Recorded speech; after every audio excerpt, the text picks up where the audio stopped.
Olá a todos, boa tarde, bom dia, boa noite, que a graça e a paz do Senhor esteja com todos vocês, dependendo do horário que você estiver me assistindo, claro, né? Cada qual dentro daquele tempo disponível que você puder me assistir, estudando aí no seu curso de licenciatura, ou melhor, na sua formação em teologia, porque não é uma licenciatura plena, mas que vai servir também para os cursos de licenciatura, bacharelado que você possa vir a fazer novamente em outros cursos, porque o que nós estaremos estudando hoje, ele tem uma dimensão muito grande dentro da área de teologia, dentro da área de formação teológica e secular, assim, também da forma didática dos cursos. Então, nós estaremos estudando hoje sobre os pensamentos sociológicos dos principais pensadores da sociologia. É claro que estes pensamentos eles servirão para muitos e muitos irmãos, assim como para muitas pessoas que venham assistir esses vídeos depois, ou aprender com vocês sobre como estudar a sociedade e os pensamentos sociológicos, ok? Esta aula estará sendo assistida no sábado e é importante que vocês possam parar e prestar bastante atenção como esses pensamentos podem surgir efeito na vida de cada um dos irmãos, ok? Já para a tela então, primeiro slide.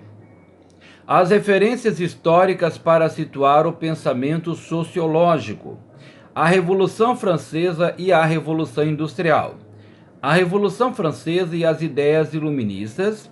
A tomada da Torre da Bastilha, quadro de Jean-Pierre Hauer.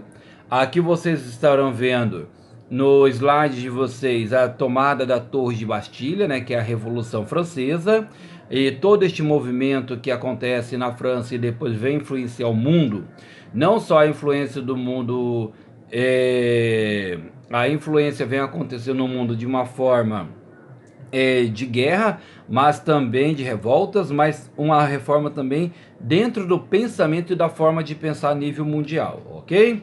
A Bastilha representava o poder absoluto dos reis, era um símbolo contra o iluminismo e os ideais liberais da época. Continua comigo, por favor, no slide, segundo slide.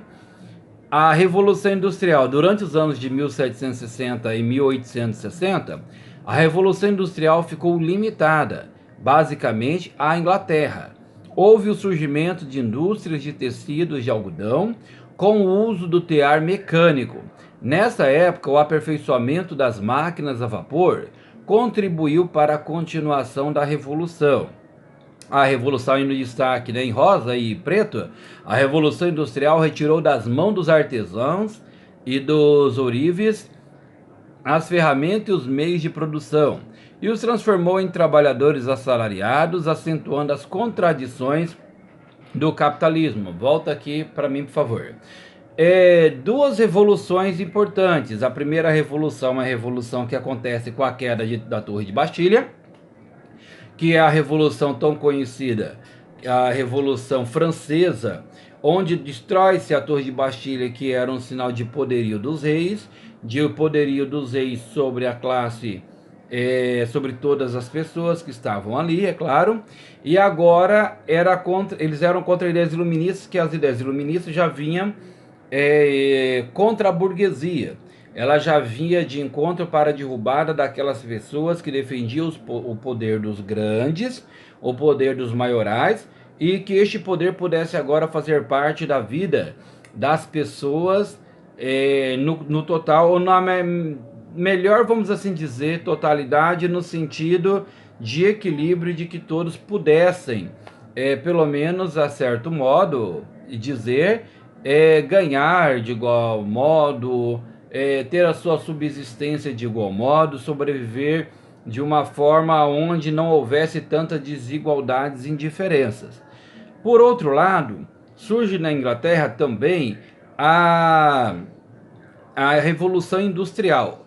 Vocês lembram, já viram em alguns filmes, aquele tear, né, que você fazia, aquele tear entre os fios, né, as pessoas faziam tecido, faziam o tear e assim por diante.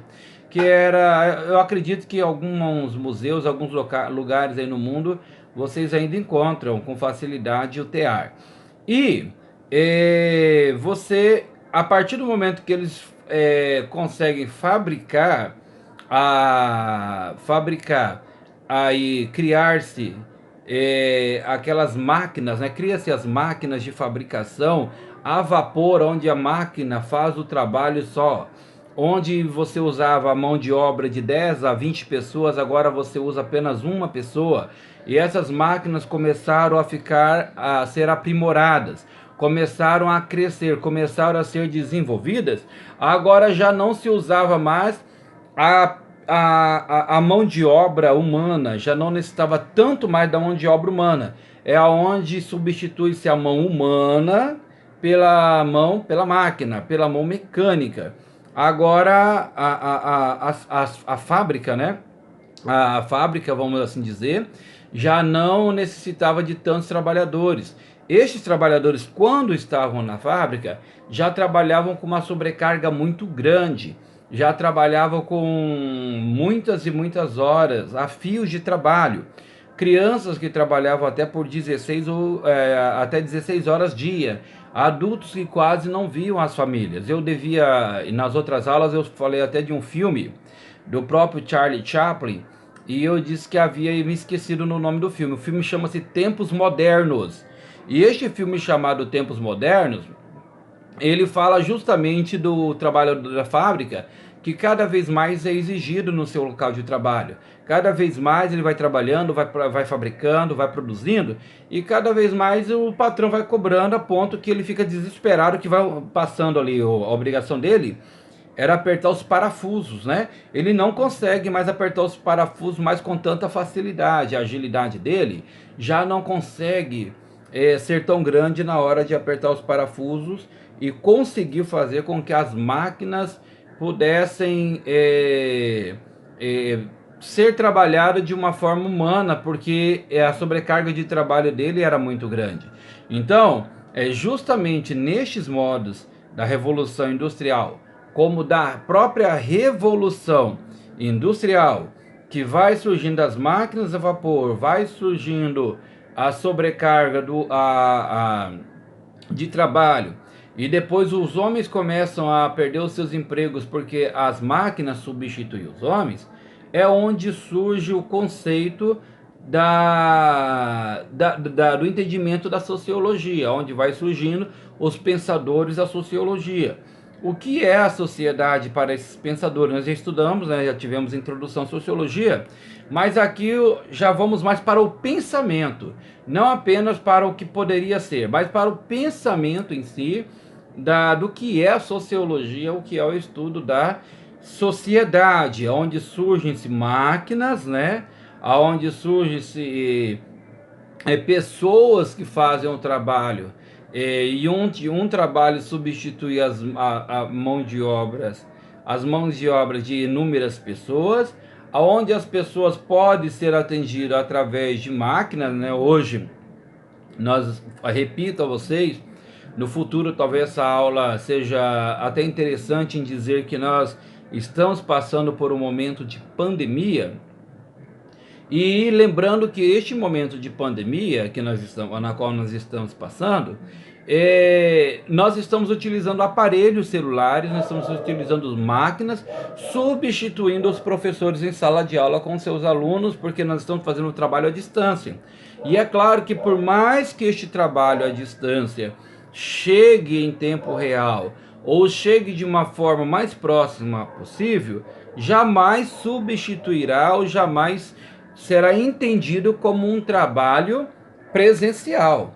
Tá aí as faculdades à distância, que nós sabemos muito bem, e que muitos alunos desistem dos cursos por não conseguirem ter essa facilidade até para poder, não é só assimilar, hoje depende de uma internet, depende de fatores, vários fatores, e nós estamos trabalhando para alcançar essas pessoas à distância, porque alguns também não conseguimos chegar devido à distância do aluno morar, da cidade onde o aluno mora, e justamente por causa disso, precisamos das máquinas para levarmos esse trabalho.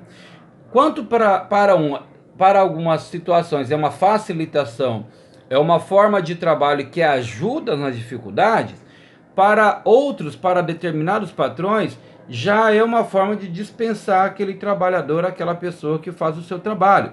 Então, este era o pensamento sociológico. Então, você não vai, muitas vezes, concordar com ele ou discordar dele, você vai ouvir.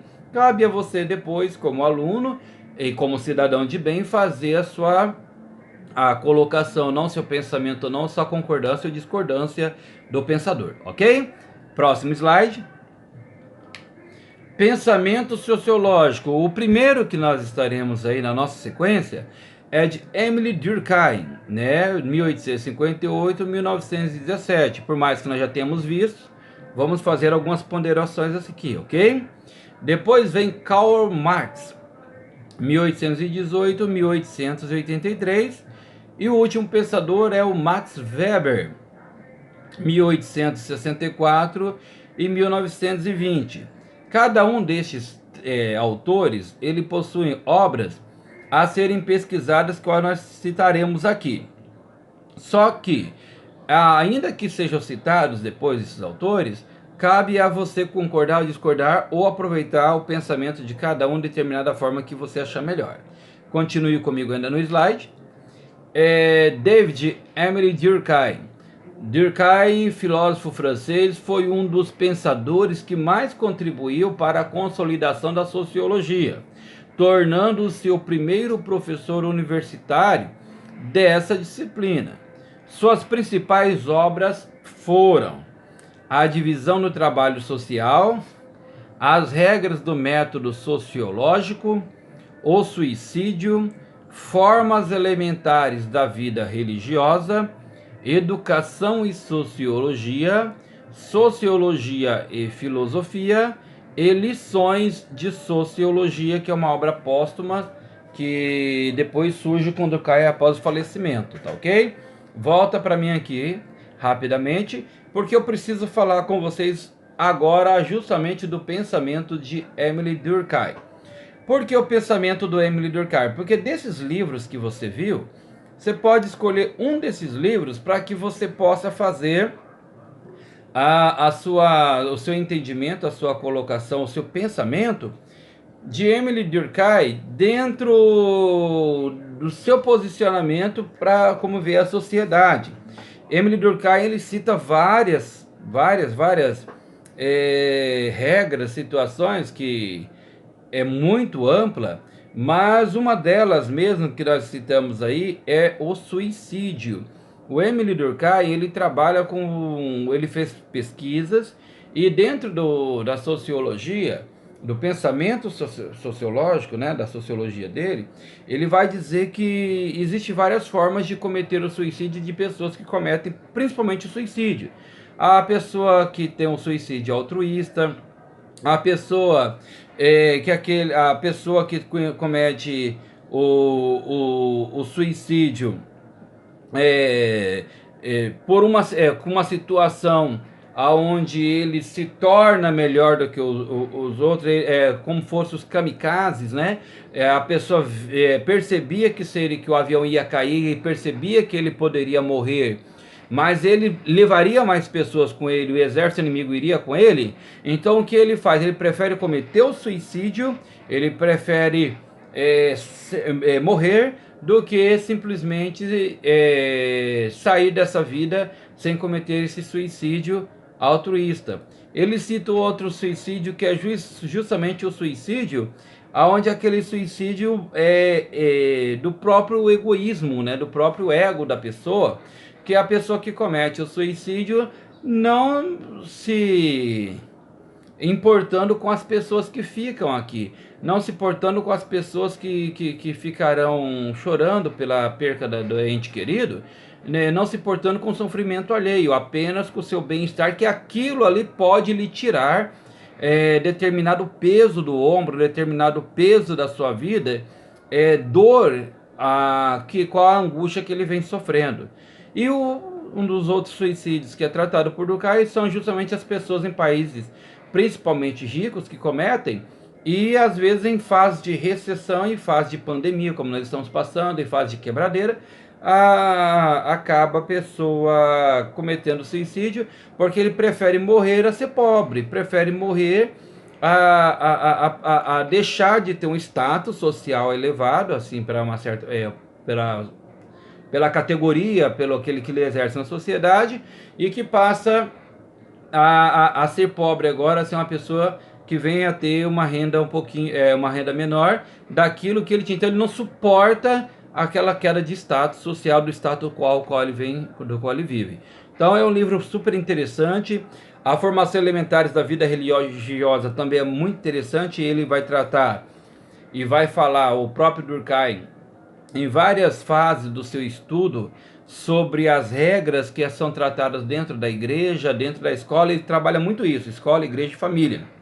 Escola, igreja e família, onde as pessoas possuem as regras, onde seguem as regras da sua formação, onde as pessoas aprendem o que é certo, o que é errado.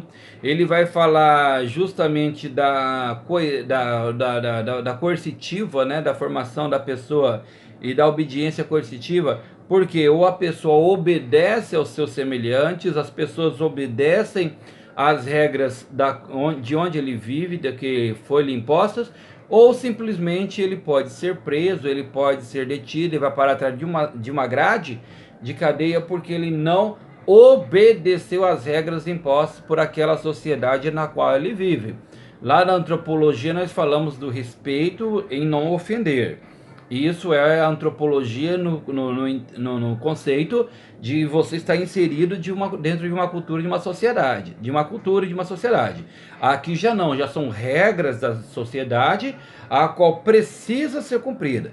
Você já em algum momento deve ter ouvido falar da questão da condução coercitiva. Olha, a pessoa foi conduzida coercitivamente até a delegacia para prestar depoimento. Ele não foi de livre e espontânea vontade, ele foi levado, ele foi obrigado a ir e prestar depoimento ali na delegacia, para que ele pudesse ali esclarecer alguns fatos, algumas situações ao qual precisava ser esclarecidas, ok? Então são pontos importantíssimos do trabalho de Emile Durkheim, que alguns dias ele foi, que é o principal, assim, foi o professor, né, universitário dessa disciplina, o primeiro professor que se tem notícia que foi justamente dessa disciplina.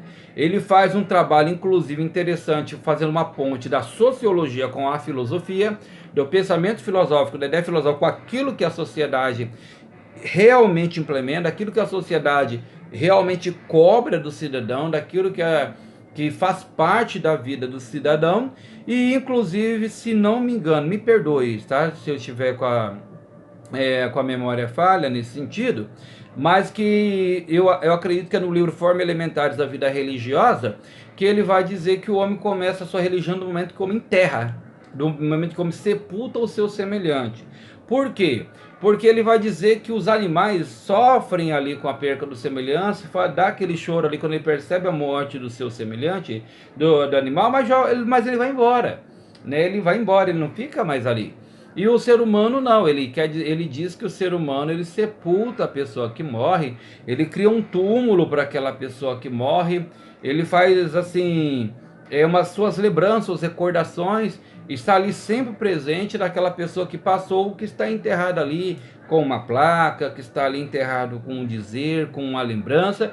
A pessoa pode não lembrar de você, o estado que ela está morto, ela não tem nenhuma recordação, mas você ainda lembra daquela pessoa, você ainda se recorda daquela pessoa. E ele diz, para ele, um dos pontos de partida, o ponto de partida de uma formação religiosa vem justamente no sepultamento da pessoa. A pessoa crê na vida eterna, a pessoa crê que a pessoa viverá uma vida além, né, da sua vida aqui na Terra, e as pessoas que ficam relembram sempre dos mortos, relembram das pessoas aí que se foram, tá ok? Pessoal, Emile Durkheim, ok? Próximo agora, elementos que influenciaram o pensamento de Durkheim. Ideias positivistas de Auguste Comte, 1798-1857. A humanidade avança no sentido de seu gradual aperfeiçoamento, governada pela lei do progresso de Auguste Comte. O positivismo E os ideais positivistas, né, nós já temos alguns pontos que já foram tratados. E Auguste Comte, ele é aí o grande defensor das ideias positivistas. E aqui no Brasil não poderia ser diferente, né? Temos grandes nomes que houveram do positivismo, inclusive Rui Barbosa, também defensor do positivismo. Você lembra aí de 1889, quando acontece a proclamação da República, e na proclamação da República ali é colocar uma frase positivista na bandeira do Brasil: ordem e progresso. Então ordem e progresso veio a fazer parte justamente da ideia do positivismo. Continuando, antes de voltar para mim no slide, as ideias de Durkheim sobre a sociedade. Olha o rostinho bonitinho aí, né? O indivíduo, né, que é o indivíduo, que é produto da sociedade. O indivíduo é produto da sociedade. Ok, só existe a sociedade se existe um indivíduo, existe uma pessoa. E a sociedade, ela precede o indivíduo. A sociedade é maior, ela é muito além do indivíduo, porque a sociedade é uma formação dos indivíduos do qual ela vive, ok? Então, continuando, ainda nos slides, Durkheim definia a sociologia como ciência, rompendo com as ideias de senso comum. O objeto, preste bastante atenção sempre nesta palavra, o objeto da sociologia são os fatos sociais.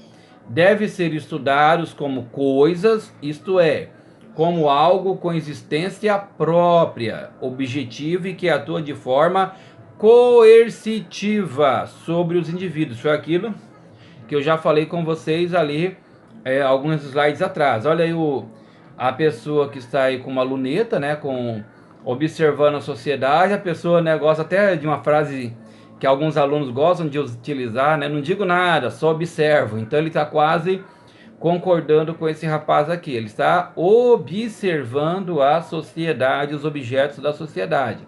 A sociedade poderia ser compreendida da mesma forma que os fenômenos da natureza. Ele acreditava que os fatos sociais poderiam ser estudados através dos mesmos métodos científicos empregados nas ciências naturais. Isso é, havendo neutralidade. Então, volta aqui rapidamente para mim, por favor. Fatos sociais. Ele está dizendo que dentro do fato social você vai estudar dentro daquilo que se fala da neutralidade. Eu não sei se vocês assistiram o filme chamado A Teoria de Tudo, que conta a história do Steve Hawkins. O Steve Hawkins, né, ele amplamente defendia a ideia do ateísmo e tal, só que não vou entrar aqui na explicação do que vem dizer sobre Steve Hawkins, mas se você perceber o que o Steve Hawkins falava que para ele era interessante, ou que ele entendia sobre ateísmo, você vê que ali é um ateísmo mais da religiosidade, do histórico da religiosidade, onde se matava em nome de Deus, se tomava dinheiro em nome de Deus, se vendia o céu em troca de indulgência, que foi o rompimento de Lutero também contra a igreja. É o que baseava-se o ateísmo de Steve Hawkins e de alguns outros cientistas que se autodenominam ateus. Não vou deixar entrar neste mérito, mas só dizendo para vocês que quando em uma parte do filme, ele diz, um rapaz que está junto com ele, ali conversando com ele, o maestro, ele fala assim: então o senhor não acredita em Deus? Ele diz: na física não se considera não leva em conta o que se acredita.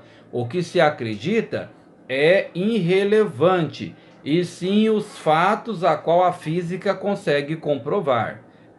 Entendeu? Então, o que ele vem a dizer com isso? Ele vem a dizer que tudo aquilo, né, que a física vem a formar, tudo aquilo que a física vai descobrir de forma neutra, sem a interferência da forma em que nós cremos ou deixamos de crer.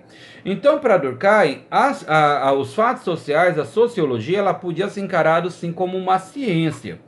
Ela podia ser como objeto de pesquisa, só que desde que fosse de uma forma neutra. Como os alemães estudariam os judeus, com os fatos sociais dentro da cultura de Israel e aquilo que acontecia dentro da cultura judaica, se ele já partisse do pressuposto, já partisse da ideia que os judeus eram inferiores, considerados até como ratos, como animais imundos, tão tratado e tão aí difundido por Hitler dessa forma. Então, você já parte de uma ideia, você já parte de um pré-conceito, você já tem um pré-conceito antes de você começar a estudar. Então, para ele, essa neutralidade deveria existir para que você, de fato, estudasse um fato social, assim como os fenômenos da natureza. Só ponderando para vocês algumas situações interessantes. Vocês são alunos do seminário, não haverá dificuldade em entender esses posicionamentos. Não se acreditava há muitos e muitos anos que o Monte Olimpo, lá na Grécia, tinha deuses que estavam ali, que habitavam aquele local.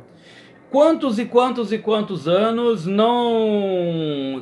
as pessoas não se descobriram, não sabiam o que tinha lá, porque se as pessoas subissem, poderiam encontrar Deus. Poderiam encontrar os deuses, Zeus, né? Não Deus, Zeus e os deuses, né? Que habitavam ali no Olimpo.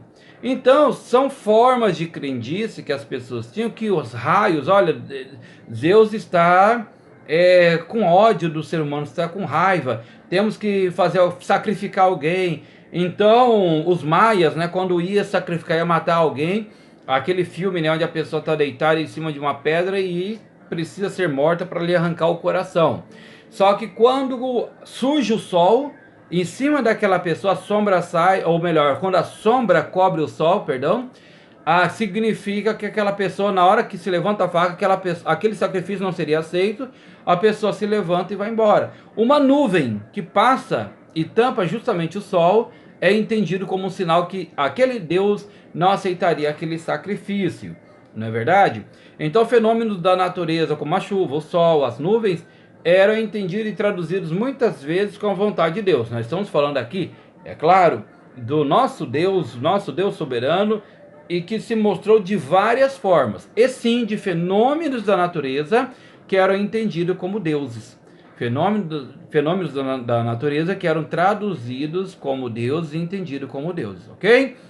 Então, Durkheim achava que os fatos sociais poderiam sim ser estudados, assim como as ciências, né, naturais, os fatos sociais, tudo que acontecia na sociedade, o suicídio, a forma religiosa, a educação, a igreja, o convívio, tudo poderia ser estudado, sim. Só a polícia, né, aquela que mantém a ordem de uma forma coercitiva quando as pessoas não obedecem. Só que é justamente a forma coercitiva, a forma obrigatória de estudo que deveria ser feito na sociologia, só que desde que fosse de uma forma neutra, sem interferência minha ou sua, daquilo que eu creio, daquilo que eu acredito, daquilo que eu penso, para fazer o estudo de determinadas situações, tá ok? Próximo, Durkheim e o fato social.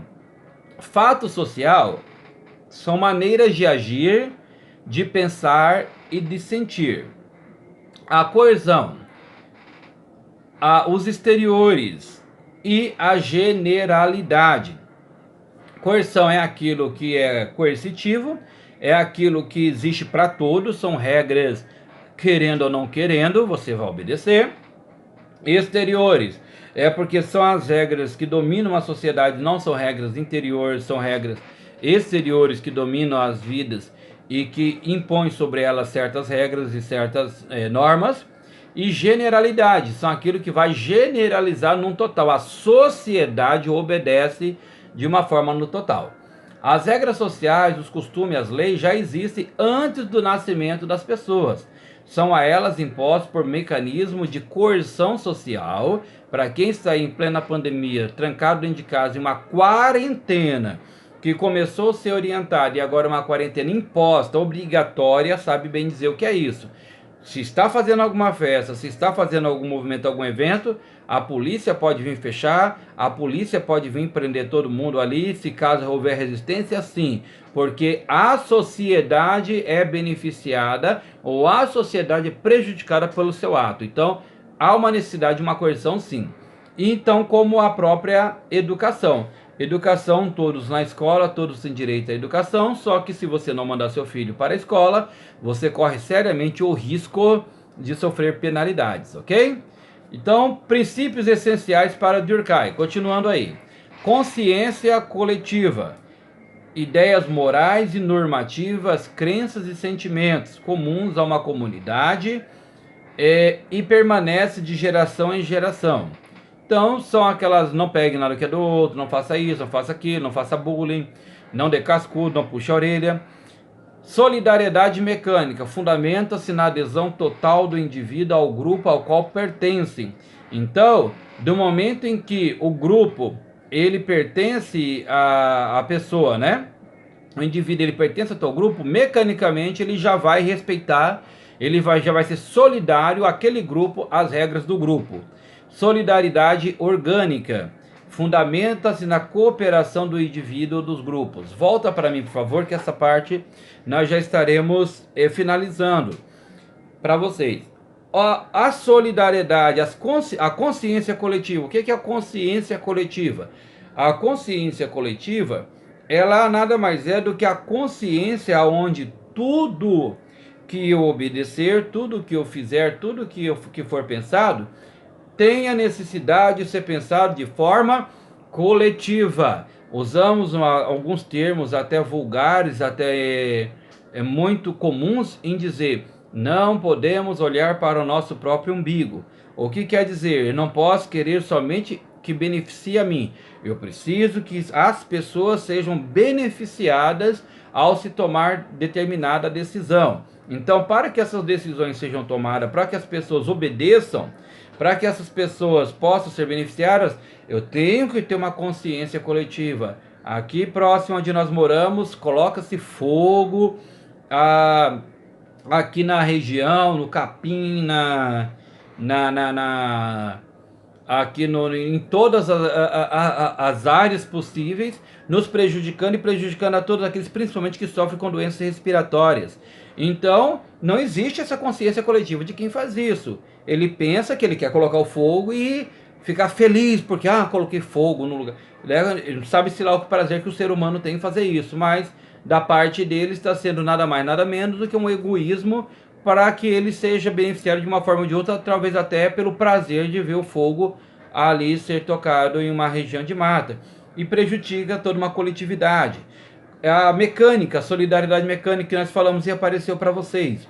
Quando eu vou fazer parte de determinado grupo, vocês sabem disso, que a maioria das pessoas já chegaram a viver assim. Você vai para determinado grupo, você passa a viver de acordo com as regras daquele determinado grupo, de acordo com as regras daquelas pessoas que vivem naquele grupo. Então nós precisamos mesmo seguir as regras se quisermos uma boa convivência.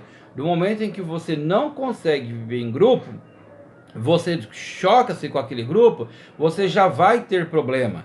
É por isso que muitas empresas, quando contratam alguém, já perguntam se a pessoa tem facilidade para convivência, para viver em grupo, para trabalhar em equipe. Porque se ela não tiver, se ela tiver este problema de trabalhar em equipe, ela já é dispensada, porque vai atrapalhar o desempenho da equipe, vai atrapalhar o desempenho das pessoas que estão com ela. E a solidariedade mecânica, que é a fundamentação da cooperação dos indivíduos e do grupo. Então eu sou solidário, eu sou aquela pessoa que participo, aquela pessoa que está em comum acordo, ou mesmo concordando ou não, mas estou ajudando o meu semelhante, o meu colega, ajudando as pessoas que fazem parte do grupo juntamente comigo, as pessoas que vivem ao nosso redor e estão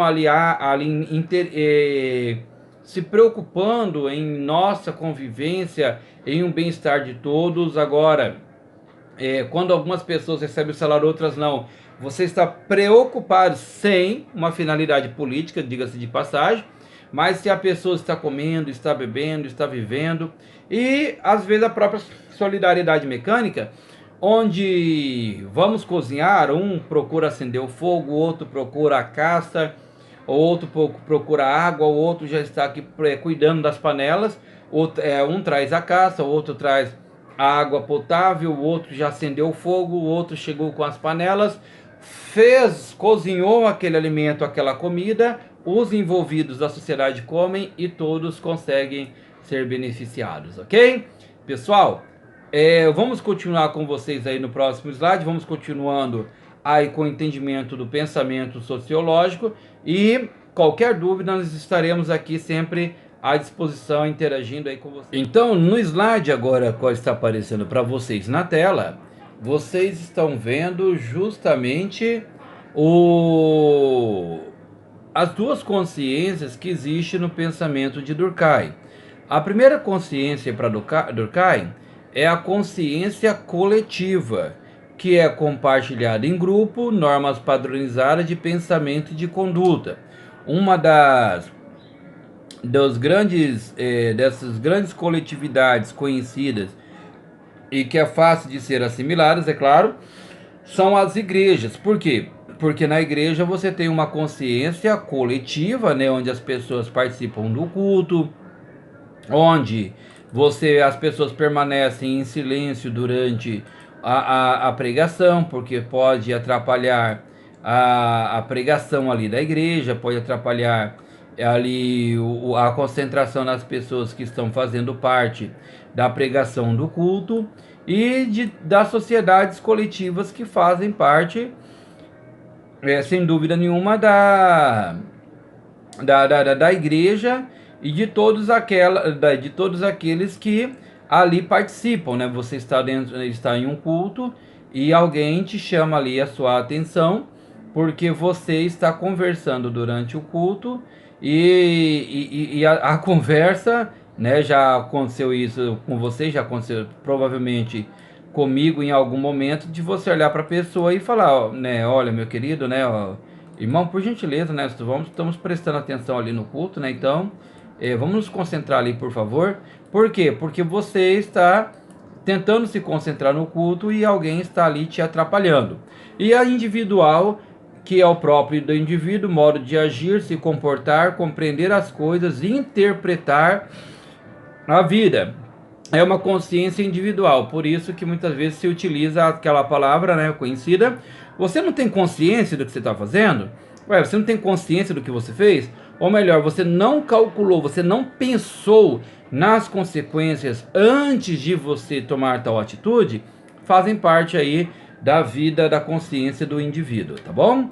Para Durkheim, é o desenvolvimento da divisão do trabalho que permite a transformação da sociedade, a divisão do trabalho, a diferença das pessoas, a nova organização. Durkheim concebe as sociedades complexas como grandes organismos vivos, onde os órgãos são diferentes entre si, que neste caso corresponde à divisão do trabalho, mas todos dependem um do outro para o bom funcionamento do ser vivo. A crescente divisão social do trabalho faz aumentar também o grau de interdependência entre os indivíduos, né? Durkheim e a transformação social. Continuando ainda, implica mudanças, fundamentos morais, o controle social reforça o domínio da sociedade sobre os indivíduos e podem levar o estado de anomia, estado de enfraquecimento à ausência das leis e normas. Voltando então, aqui para mim, por favor, rapidamente, só para nós continuarmos. Qual que é uma das razões, qual que é o grande entendimento de Durkheim para que a sociedade funcione bem? Os órgãos do corpo, né? Paulo dizia, um é mão, outro é boca, não é verdade? Não faz essa definição? Então, quando nós temos dentro da igreja o entendimento de que nós somos melhores do que determinado irmão, ou determinado irmão saindo da igreja não fará falta alguma, nós não estamos vivendo com uma igreja, nós não estamos vivendo com uma verdadeira sociedade, onde sabemos que um depende do outro. Nós estamos fazendo, na realidade, uma exclusão, né, de convivência, uma exclusão das pessoas que estão ali justamente conosco e que não deve ser feita, porque se vivemos em uma sociedade cristã, sabemos que todos dependemos sempre um do outro. E a dependência de um e do outro fará com que as nossas vidas nós possamos nos entender, nós possamos saber dessa importância. Aqui acima de mim está a energia, né? A energia elétrica. Vocês estão me vendo, eu estou aqui com uma lâmpada justamente para ficar um pouquinho mais claro, não ficar tão escuro a transmissão aqui, a gravação para vocês. Quantos milhões e bilhões são investidos para que a energia chegue até aqui? As hidrelétricas e tamanhas que existem no Brasil e no mundo, cabos caríssimos, postes caríssimos. Mas basta você não ter o dinheiro para comprar uma simples lâmpada para que isso tudo venha por água abaixo. Essa lâmpada não vai acender. Se você não tiver um interruptor como este aqui atrás de mim, posso até ter uma liberdade, vocês me... Olha aqui. Viu aí a diferença? Não ter um simples interruptor que está aqui na parede para fazer a ligação ou os fios que ligam até a lâmpada, e isso daí vem por água abaixo. Então o interruptor não pode dizer sou melhor que a lâmpada é melhor do que os cabos elétricos, os cabos elétricos é melhor do que a hidrelétrica, um precisando do outro. E assim Durkheim acreditava que a sociedade funcionava. Vamos lá que ainda temos bastante coisa de Durkheim pela frente, tá bom? Continuando. Teoria, segundo Durkheim, a sociedade é análoga a um organismo em que as partes, as instituições, cooperam para a manutenção do todo. A teoria dele é uma teoria fundamentalista. Para Durkheim, a sociologia tinha por finalidade não só explicar a sociedade, como encontrar remédios para a vida social. A sociedade, como todo organismo, apresentaria estados normais e patológicos, isto é, saudáveis e doentios. Ele estudou o suicídio, já havia dito lá para vocês, adiantado o assunto lá atrás. É praticado na maioria das vezes em virtude da desilusão do indivíduo com relação ao meio social em que vive. Uma das grandes razões do que se comete suicídio, de acordo com seu estudo. Então, essa doença da sociedade, essa desilusão, essa tristeza, essa angústia, essa dor, façam que a pessoa tire a própria vida porque não suporta mais viver em uma sociedade. É o que acontece com a pessoa aqui, por Durkheim dizendo, que comete aí o suicídio. Próximo. Durkheim entende que as desigualdades sociais e todas as demais anomias são decorrentes e derivam das tensões inerentes à transição da solidariedade mecânica para a solidariedade orgânica. O conflito de classes expressa a realização incompleta da solidariedade orgânica na recém-desenvolvida ordem industrial. E a anormalidade são as que desestabilizam o funcionamento social, as instituições sociais. Para finalizar, Durkheim, sistema sociológico de Durkheim, sociologia é uma ciência independente das demais ciências sociais e da filosofia. A realidade social é formada pelos fenômenos coletivos, que são os fatos sociais. A causa de cada fato social deve ser procurada entre os fenômenos sociais que o antecedem. Os fatos sociais são exteriores aos indivíduos e formam uma realidade específica que exerce sobre eles um poder coercitivo. Voltando para mim aqui rapidamente, para dizer a vocês que ele vai falar que a luta de classes, a briga de classes que existe, o rico querendo ser mais rico, aquele pobre lutando, ele ainda continuando pobre, e essa busca desenfreada, muitas vezes para que as pessoas se alcance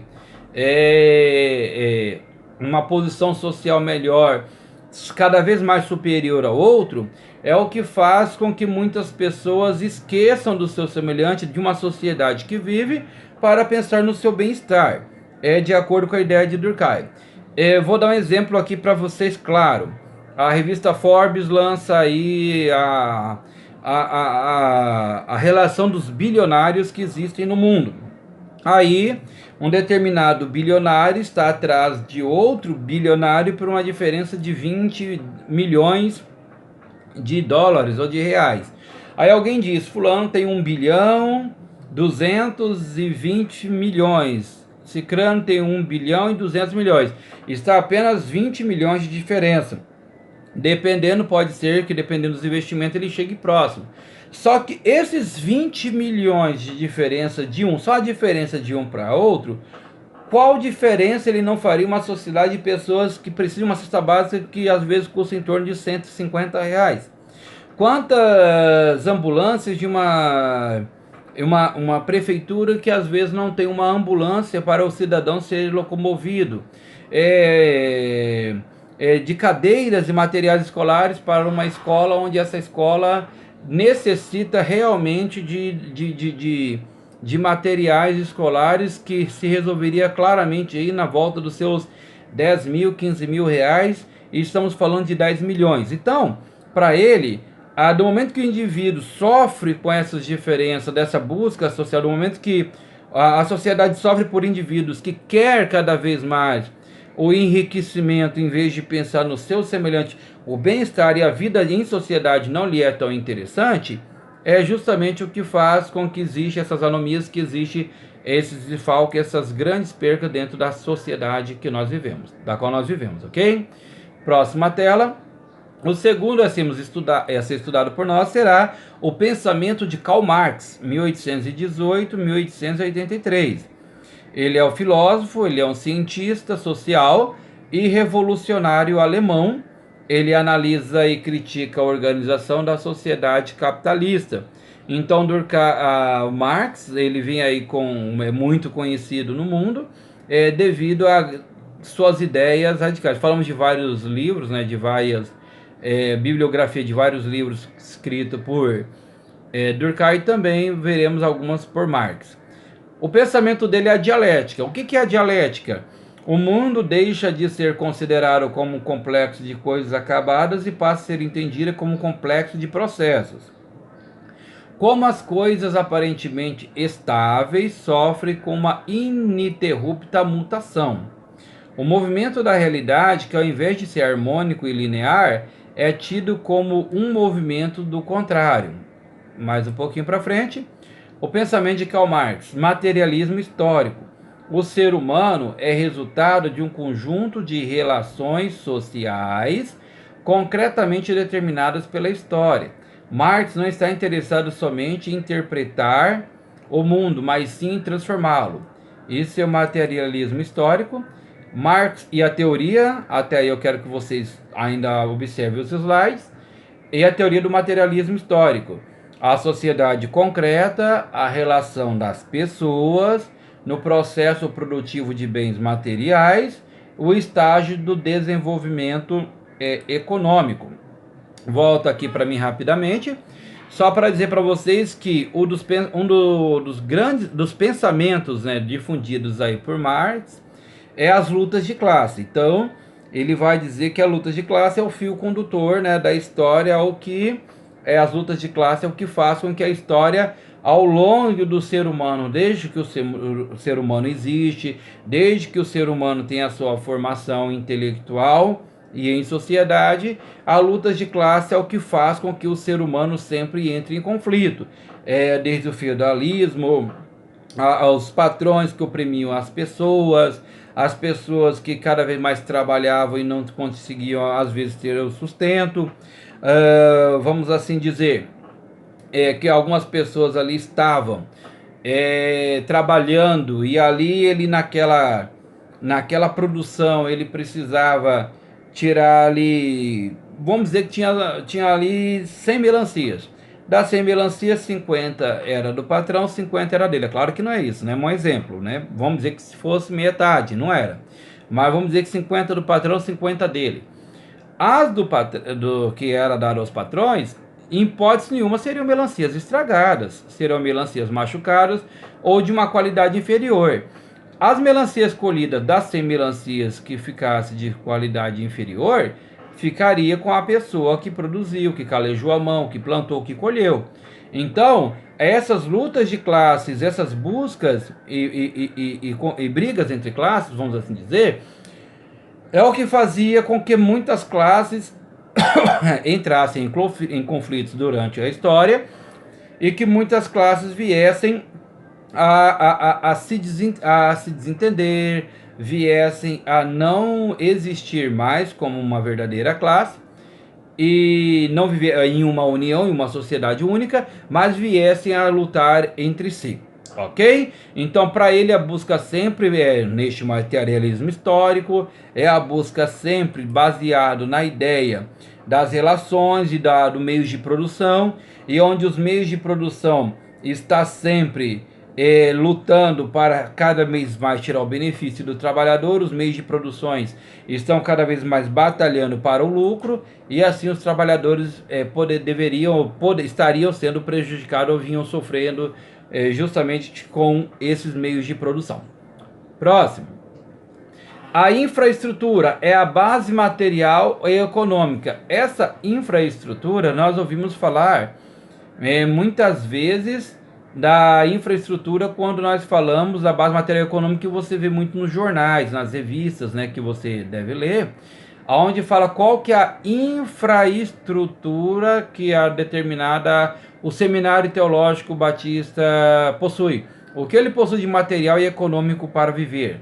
O que existe para que as pessoas possam usufruir de determinada faculdade particular ou em determinado país? Qual que é a infraestrutura? As escolas são muito bem localizadas, são bem estruturadas, possui ali uma qualidade boa de material escolar, economicamente ou não.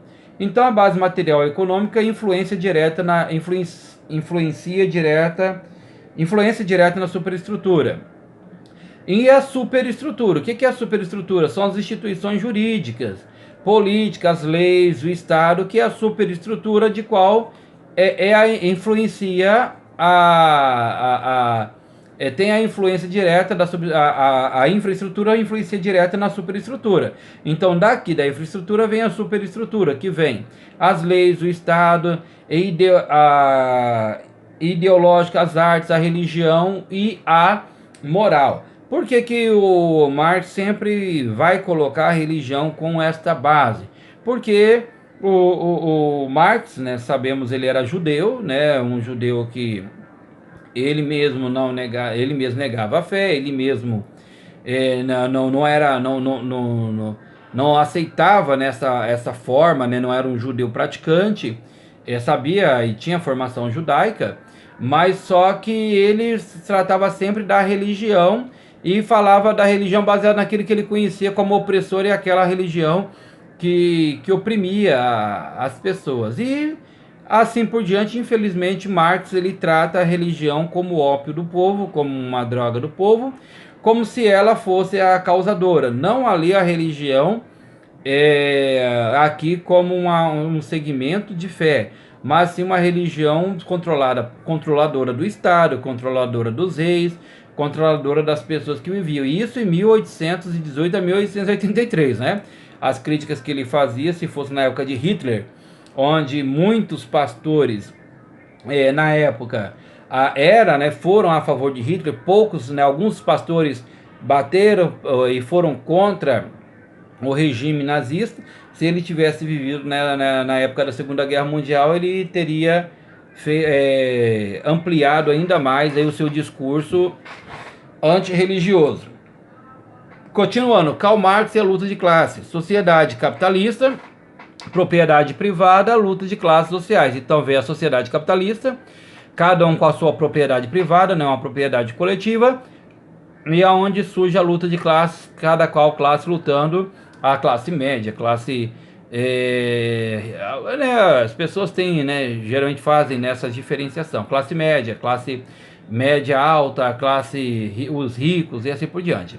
Aí vem a classes sociais, que ele diz que é a burguesia e o proletariado, a burguesia com a exploração de força de trabalho e o proletariado com a venda do seu trabalho, um explora a força, o outro vende. E e a dele também vem a ideológica, a luta ideológica, a luta política, que já deixa de ser apenas uma luta de classe, já vai para uma luta política, e dentro do socialismo da qual ele defende. Vamos para mais um slide antes de voltar para mim. Aqui ele vai dizer do pensamento dele no mais-valia, que é a diferença entre o valor produzido pelo trabalho e o salário pago ao trabalhador, né? Aquilo que ele produz, né? Tudo aquilo que ele produziu, que ele trabalhou durante o dia, e aqui o trabalho que é o valor que é pago para ele no final do dia do trabalho, excluindo todos os custos de produção, né? Você tira todos os custos para produzir e está falando ali só exatamente do que será pago para o trabalhador.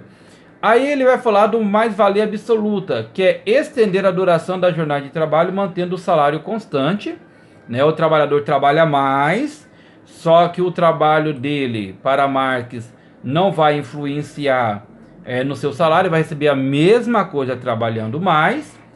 E mais-valia relativa, que é ampliar a produtividade física do trabalho pela via da mecanização, que ele vai ampliar a produtividade física do trabalho, ele vai ampliar a produtividade física que ele tem do trabalhador pela via da mecanização, pela via da produtividade mecânica que o trabalhador possui, né? Como se fosse uma máquina disparado sem parar aqui em nenhum momento, tá? Voltando aqui rapidamente para mim, antes de dar continuidade, dizendo aí para vocês que, para Marx, essas formas de trabalho, elas são criticadas e vêm a ser exploradas de acordo com os meios de produção onde existem e de acordo com o meio de produção onde a empresa oprime. Qual que é o pensamento dele na questão da indústria que oprime o trabalhador? É a pessoa que chega para o trabalhador e diz: você vai trabalhar das 8 da manhã até as 5 da tarde, com intervalo de 2 horas de almoço. Aí ele chega às 5 horas da tarde, este empresário aí diz: não, mas hoje o trabalho não ficou bem feito ainda, ou coisa parecida tal, eu preciso que você trabalhe até as 9 horas da noite. Aí o trabalhador vai falar: mas não são 2 horas de extras que são aceitos pelo, né, o máximo que é aceito no caso aqui da CLT brasileira, né? Aí ele fala: não, sim, mas eu preciso que você trabalhe mais e tal. Se o trabalhador falar assim: eu não vou trabalhar, eu não posso trabalhar, eu não quero trabalhar, dependendo da negociação, ele vai falar: pois então eu vou arrumar um que possa trabalhar nestes horários a mais, pelo mesmo valor que eu consigo. E na maioria das vezes consegue sim, pelo número de desemprego que vivemos em uma sociedade. Então, sempre o trabalhador, para que ele possa segurar o seu emprego, ele possa ter o seu emprego, ou ele pode ser o primeiro. Gente, não é generalizando. Graças a nosso bom Deus, existem locais onde o trabalho é valorizado, respeitado, e que não existe um meio assim de produção. Agora, o que ele defendia, o que ele defende é que sempre o meio capitalista vai defender o lucro. E se ele busca lucro, e se ele defende lucro, o lucro não vai ter fim. Então, se ele trabalhar e estiver ganhando 10 mil, ele vai... A não ser, claro, não agora é o pensamento de Marx. Eu estou fazendo aqui uma interpretação. A não ser que ele tenha uma consciência familiar, uma consciência cristã, que ele vai para a igreja, que ele precisa do descanso, que o nosso próprio Deus nos deixa isso muito bem claro. Mas se não for assim, ele vai querer sempre estar acumulando serviço, há um momento mesmo que ele pode até se esgotar fisicamente e desmaiar no local de trabalho. Parece assim uma coisa absurda, mas nós já tivemos relatos aqui no Brasil de pessoas que desmaiaram em uma máquina e acabou desmaiando ali a máquina, né? Estava ali rodando e acabou esmagando aquela pessoa pelo excesso de trabalho, pelo cansaço que ele estava. Entendeu? Então, assim, é um pensamento que nós devemos sempre respeitar dentro deste processo, que o trabalhador é digno do seu salário, é bíblico, e esse trabalhador digno do seu salário necessita mesmo. Não estou falando aqui, eu vou falar da biografia de Marx aqui agora, mas o Marx, ele foi um cristão, ele tem muitas coisas que ele escreveu na época que ele era um cristão mesmo, que ele inclusive demonstrava amor cristão, cristão de verdade. E depois acabou se tornando ateu, e um ateu assim, disseminador, assim, que começou a espalhar o ateísmo devido às circunstâncias que existem em suas bibliografias escritas de várias formas. Mas o pensamento dele focado nisso é justamente a questão do trabalho. Próximo, o pensamento de Karl Marx.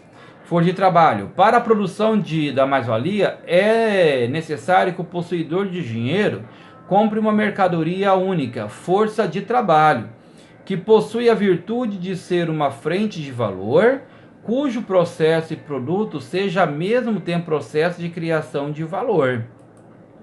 O pensamento de Karl Marx, as relações sociais de produção, estendidas como organização e a interação das pessoas da classe e da sociedade, tendo em vista a produção material e a reprodução social, a manutenção e ampliação das relações sociopolíticas e econômicas, e as forças produtivas, que são a terra, trabalho, capital, tecnologia, elementos essenciais das produções, ok? Pessoal, para finalizar com vocês, aqui voltando para mim, então, quanto mais trabalho, mais o trabalhador vai ganhar, vai produzir. Possivelmente o patrão vai pedir mais a ele também, e a sociedade, ela vive uma luta de classe. Essa luta de classe é necessária para que ele possa necessária para que o opressor e o oprimido não possa, o opressor não venha vencer o oprimido. Próximo é Max Weber, aí na tela para vocês, que é um sociólogo alemão. Ele tem um clássico da sociologia, criou uma nova disciplina, a sociologia da religião. Ele faz essa defesa. Desenvolveu um estudo comparativo entre a história econômica e a história das doutrinas religiosas. Continuando, Max Weber tem o conceito de ação social, que é o modo subjetivo da ação social, procurar fundamentar-se em critérios interiores aos indivíduos participantes. O que é ação social? É a maneira como o ser humano se comporta diante da sociedade, é uma ação social.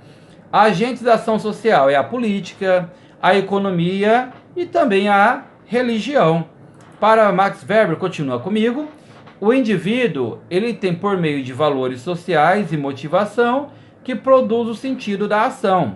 Por mais individual que seja o sentido de uma ação, o fato de se agir levando em consideração o outro dá um caráter social a toda a ação humana.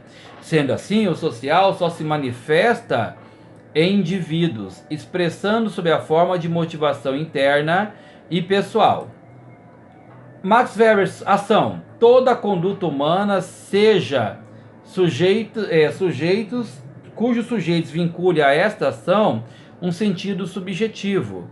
E sentido pode ser real ou do tipo ideal.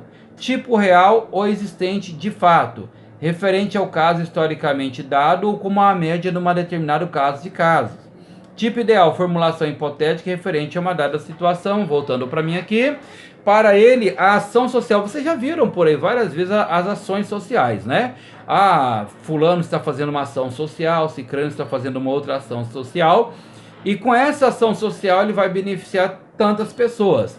Então, para ele, toda a conduta humana, ela, desde que ela seja o sujeito que vincule a ação a um sentido subjetivo, a um sentido que seja o sentido de ajudar o outro, de fazer em benefício da sociedade, essa ação social, ela faz bem à sociedade, ela faz parte de uma sociedade. Então, qual que é o tipo real que existe? É o caso historicamente dado, uma média com determinado número de casos. Aqui vamos levar essa ação social que é realizada quando há dengue. É a ação social que é realizada quando há um número grande de pessoas que não podem cortar o cabelo. Uma ação social onde há um grande número de pessoas que passam necessidade e precisam comer. Formulação hipotética referente a uma dada situação. É o tipo ideal da ação social que você faz quando você faz um levantamento de dados para que haja uma interferência e uma ajuda social, tá bom? 3 pensadores, também falamos neles aí na introdução à sociologia, Emile Durkheim, Karl Marx e Max Weber. Fique com Deus, muito obrigado por tudo e tenho certeza que é um prazer sempre estar com vocês. Deus os abençoe.